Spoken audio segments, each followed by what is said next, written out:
इंदौर की Ambikapuri main extension में मां अंबिका उद्यान में अवैध गतिविधियां चल रही है। अवैध गतिविधियों से परेशान होकर महिलाओं के द्वारा निर्णय लिया गया कि यहाँ पर एक मंदिर का निर्माण किया जाए ताकि अवैध गतिविधियों पर अंकुश लगाया जा सके, जिससे कि गार्डन के अंदर होने वाली गतिविधियों पर ध्यान रखा जाए। मंदिर बनने के बाद यहाँ पर काफी संख्या में बुजुर्ग और महिलाओं का आना जाना रहेगा, इससे कि वहाँ पर हो रहे नशे और महिलाओं के साथ अभद्र व्यवहार, लोगों के साथ मारपीट जैसी घटनाओं को रोका जा सकता है। आज जब मंदिर में हनुमान जी की मूर्ति हनुमान जयंती के दिन स्थापित की गई तो लोग जिन्हें पहले अपने बगीचे में आकर देखा भी नहीं, वह यह देखकर बौखला गए।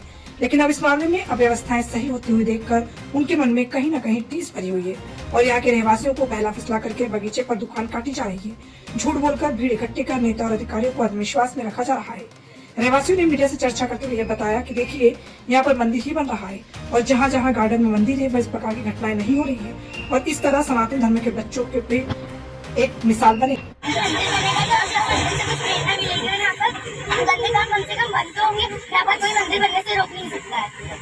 हम मंदिर जाते हैं ना, मंदिर में वहाँ पे भी थोड़े बहुत हमको ऐसा और इसीलिए बना है तो बहुत अच्छी बात है। बहुत खुशी हो रही है जैसा भी बना। हमारे इस पूरे एरिया में भी हमारे यहाँ पर कहीं मंदिर है नहीं, लेकिन हमने यहाँ देखा कि हमारे इस गार्डन में तो मंदिर नहीं है। दूसरा यहाँ कारण क्या है, जो लोग यहाँ विरोध कर रहे हैं उनका इसी सबसे पहला ये कारण है कि वो लोग यहाँ पर नाइट में बैठकर यहाँ ड्रिंक करना और जो भी गलत जो भी काम है वो यहाँ होते हैं। और नाइट हम लोग अगले दिन देखते हैं आकर यहाँ लोग बेहोश पड़े मिलते हैं यहाँ, तो हम लोग को रात में यहाँ निकलना बैठना हमारे लिए मुश्किल है। और हम दरअसल सामने ही रहते हैं। अब हमारे बच्चे हैं यहाँ पर खेलने कूदने आते हैं, हम विश्वास कैसे करें, गार्डन में कैसे भेजेंगे?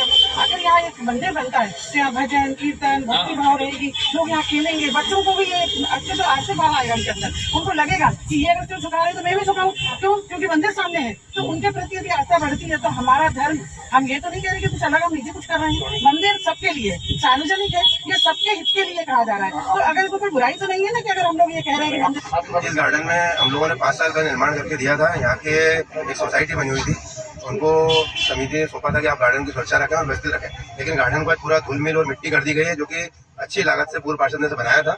और जब से गार्डन सुपुर्द किया, वो लोग तो कभी गार्डन घूमने भी नहीं आते और ना देखने आते हैं, पूरे गार्डन को बर्बाद करके रख दिया। फिर जब ये महिलाओं ने सोचा कि गार्डन में इतनी गलत गतिविधियां हो रही हैं तो उससे किसी प्रकार बचा जाए, तो जब देखा कि दूसरे पूरे वार्ड में सर्च किया तो वहाँ जहाँ गार्डन में मंदिर बने हुए हैं वहाँ इस प्रकार कोई गतिविधि नहीं हो रही है। सारे गुंडे बदमाशी नहीं, क्योंकि यहाँ पर डे कुछ ना कुछ घटनाएं होती है। 3 दिन पहले 3 लोगों को मारा और उनमें से आग फूट गई एक की, वो भी आज भर्ती है।